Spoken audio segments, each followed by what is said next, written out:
बिस्मिल्लाहिर्रहमानिर्रहीम अस्सलाम वालेकुम। Welcome back to my YouTube channel and welcome back to another video. तो कैसे हैं आप सब? उम्मीद करती हूँ आप सब ठीक होंगे, खैरियत से होंगे और बहुत खुश होंगे।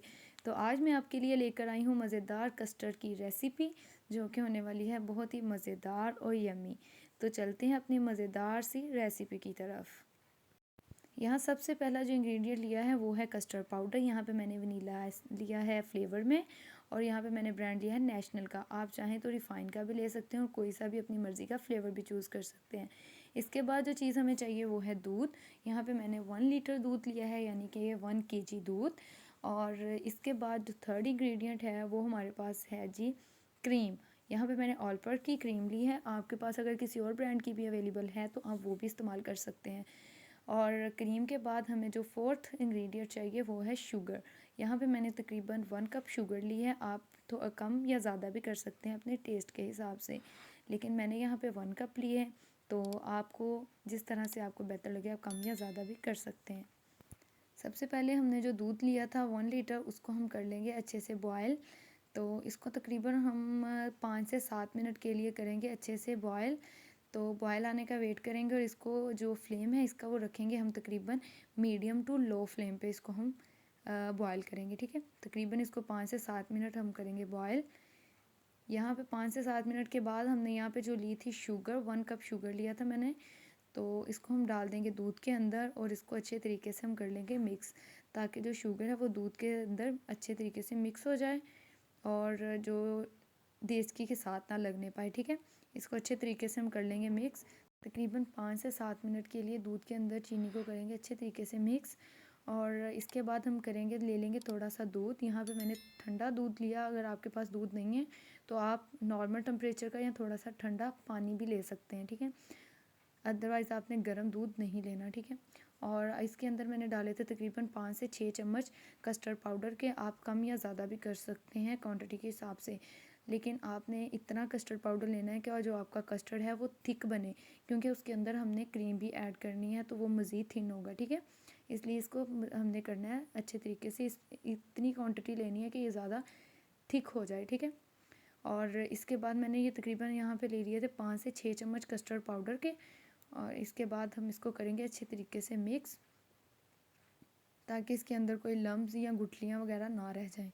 इसको अच्छे तरीके से मिक्स करेंगे हम, जिस तरह के कॉर्नफ्लोर को हम अच्छे तरीके से पानी में मिक्स कर लेते हैं ताकि उसमें कोई लम्स या गुठलियाँ ना रहें। इसी तरह इसी कस्टर्ड पाउडर को भी हम अच्छे तरीके से मिक्स कर लेंगे दूध के अंदर, ताकि इसके अंदर कोई लम्स या गुठलियाँ ना रहें। तकरीबन 2 से 3 मिनट में ये अच्छे तरीके से ये हो जाता है मिक्स। अब इसको आप देख सकते हैं इसका जो टेक्सचर है वो इस तरह का हो जाएगा। ठीक है, अब इसके बाद हम इसको करेंगे मिक्स दूध के अंदर। यहाँ पे दूध भी पकना स्टार्ट हो गया देखने, तकरीबन 5 से 7 मिनट में ये दूध भी हमारा रेडी हो गया है। अब इसके अंदर हम डालेंगे कस्टर्ड का जो मिक्सचर बनाया था वो, एक हाथ से हम वो डालेंगे और दूसरे हाथ से हम चम्मच को चलाते रहेंगे, आहिस्ता आहिस्ता करके डालेंगे, ताकि इसके अंदर कोई जो गुठलियाँ वगैरह हैं वो ना बने। अच्छे तरीके से इसको मिक्स करेंगे और इसके बाद इसको डाल कस्टर्ड का जो हमने मिक्सचर बनाया था उसको डालने के बाद 5 से 7 मिनट हम इसको कुक करेंगे। यहाँ पे देख लें 5 से 7 मिनट कुक करने के बाद ये काफ़ी थिक हो गया है। यहाँ पे हम तकरीबन सिर्फ़ और सिर्फ 2 मिनट इसको और कुक करेंगे और फ्लेम को कर देंगे हम बिल्कुल ऑफ़। अब हम इसको कर देंगे साइड पे ताकि ये अच्छे तरीके से ठंडा हो जाए। यहाँ पे अब जो मैंने ऑलपर्स की क्रीम ली थी इसको मैंने अच्छे तरीके से तकरीबन 1 आवर के लिए इसको मैंने फ्रीज़र में ऊपर रख के ठंडा कर लिया था। अब इसको करेंगे थोड़ा सा बीट तकरीबन 2 से 3 मिनट के लिए, ताकि ये क्रीमी सा टेक्सचर इसका हो जाए, अच्छे तरीके से मिक्स हो जाए। इसको ज़्यादा नहीं, सिर्फ 2 से 3 मिनट के लिए हम बीटर के साथ इसको करेंगे मिक्स। अगर आपके पास हैंड बीटर नहीं है तो कोई मसला नहीं है, आप सिंपल जो बीटर होता है उसके साथ भी आप इसको 2 से 3 मिनट के लिए मिक्स कर सकते हैं। ठीक है, यहाँ पे देखते हैं आप टेक्सचर इसका। अब ये जो क्रीम हमने बीट की थी इसको हम कर देंगे साइड पे। और कस्टर्ड भी आलमोस्ट हमारा हो गया था रूम टेम्परेचर पे, यानी रूम टेम्परेचर से थोड़ा सा ज़्यादा ठंडा हो गया था। तो इसको अब हम करेंगे तकरीबन 2 से 3 मिनट के लिए इसको भी अच्छे तरीके से बीट, ताकि ये अच्छे से एक क्रीमी टेक्सचर में आ जाए। अभी देखें आप इसकी जो कंडीशन है वो किस तरह की है, और बाद में इसका टेक्सचर देखिएगा जब हम इसको बीट करेंगे। और यहाँ पे भी अगर आपके पास बीटर नहीं है तो नो इशू, आप इसको सिंपल हैंड बीटर के साथ भी इसको मिक्स कर सकते हैं तकरीबन 5 से 7 मिनट के लिए अच्छे तरीके से। यहाँ पे देखिए हमने अच्छे तरीके से इसको मिक्स कर लिया है और इसका टेक्सचर भी काफ़ी क्रीमी और सॉफ्ट हो गया और चेंज हो गया पहले से काफ़ी ज़्यादा। यहाँ पे अब हमने जो क्रीम मिक्स की थी इसको अच्छे तरीके से बीट किया था वो हम डाल लेंगे कस्टर्ड के अंदर।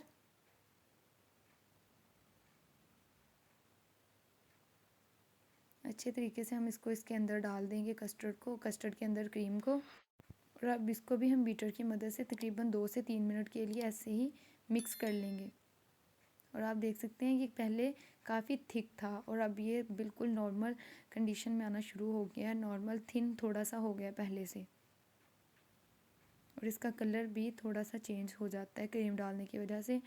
और अब यहाँ पे मज़ीद हम 2 से 3 मिनट इसको करेंगे अच्छे से बीट। यहाँ पे आप देख सकते हैं इसका टेक्सचर बिल्कुल चेंज हो गया है बीट करने के बाद।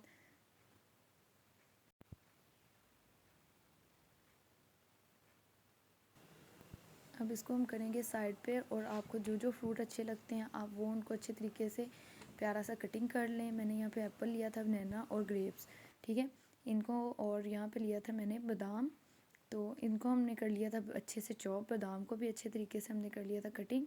तो अब यहाँ पे हम लेंगे एक बाउल, इसको करेंगे हम डिश आउट, ठीक है। और अब इसमें मैं डालूँगी सबसे पहले यहाँ पे मैं डालूँगी इसके अंदर फ्रूट। बाउल के अंदर पहले डालेंगे हम फ्रूट। जो जो आपने फ्रूट लिए हैं वो थोड़े थोड़े से आप पहले इसके एक लेयर बना लेंगे नीचे बाउल के। अब यहाँ पे अच्छे तरीके से एक लेयर हमने बना ली थी इसकी। और जो हमारे पास फ्रूट बचा हुआ था वो हम डाल लेंगे कस्टर्ड के अंदर। थोड़ा सा हम रहने देंगे इसको डेकोरेट करने के लिए ऊपर से। बाकी जो जो हमने फ्रूट लिया था वो इसके अंदर डाल देंगे और थोड़ा सा हम रख लेंगे डेकोरेशन के लिए। यहाँ पे हमने डाल दिया अब इसके अंदर फ्रूट, तकरीबन थोड़ा सा हमने फ्रूट रहने दिया है ऊपर लगाने के लिए इसके ऊपर। और यहाँ पे जो बादाम लिए थे उनमें से भी हम डाल लेंगे तकरीबन हाफ़ जो थे कटिंग किए हुए बादाम, वो भी इसके अंदर डाल लेंगे और इसको अच्छे तरीके से कर लेंगे हम मिक्स। चलें जी, ये देखें अब अच्छे तरीके से ये जो फ्रूट्स हमने डाले थे वो हो गए इसके अंदर मिक्स। अब जो हमने डेकोरेट किया था बाउल में थोड़े से हमने फ्रूट डाले थे, इसकी लेयर बनाई थी फ्रूट की, उसके अंदर हम डाल लेंगे इस कस्टर्ड को जिसमें हमने फ्रूट डाले हुए थे। अब हम अपने डेज़र्ट को थोड़ा सा कर लेंगे डिज़ाइन। यहाँ पे जो मैंने थोड़े से फ्रूट कटिंग किए हुए रखे थे उसको हम करेंगे यहाँ पे बाउल के ऊपर थोड़ा सा डिज़ाइन इनके साथ। यहाँ पे ले लिए मैंने एप्पल और बाकी जो जो फ्रूट मैंने लिया हुआ था यहाँ पे उसको कर लेंगे थोड़ा थोड़ा हम डेकोरेट इसके साथ। आप चाहें तो कुछ और भी ड्राई फ्रूट्स इस्तेमाल कर सकते हैं, जेलीज़ इस्तेमाल कर सकते हैं इसको डिश आउट करने के लिए, इसको थोड़ा सा डेकोरेट करने के लिए। लेकिन यहाँ पे मैंने वही फ्रूट्स लिए हैं जो मैंने इसके अंदर डाले थे, उन्हीं के साथ मैं यहाँ पे इसको करूँगी डेकोरेट। और इसके बाद जो यहाँ पे बादाम थे मैंने लिए थे, इसको थोड़ा सा इसको भी रख लिया था हमने, हाफ़ बादाम मैंने इसके अंदर डाल दिए थे और हाफ़ ही रख लिए थे। यहाँ पे हाफ जो बादाम रखे हुए थे इसको करूँगी इन्हीं के साथ डिज़ाइन। यहाँ पे अच्छे तरीके से हम इसके ऊपर कर देंगे डिज़ाइन। यहाँ पे हमारा मज़ेदार फ्रूट कस्टर्ड रेडी हो गया है। आप ज़रूर एक दफ़ा ट्राई करिएगा, माशाल्लाह से ये बहुत मज़े का और बहुत यमी बनता है। और अगर आपको हमारी आज की वीडियो अच्छी लगी हो तो वीडियो को करिएगा लाइक, और अगर आप हमारे चैनल पर नए हैं तो चैनल को करिएगा सब्सक्राइब, ताकि हमारी अपकमिंग वीडियो का नोटिफिकेशन बर वक्त आपको मिलता रहे। फिर मिलेंगे एक नई वीडियो के साथ, तब तक के लिए मुझे दें इजाज़त। ख्याल रखें अपना और अपने प्यारों का। अल्लाह निगहबान। अल्लाह हाफिज़।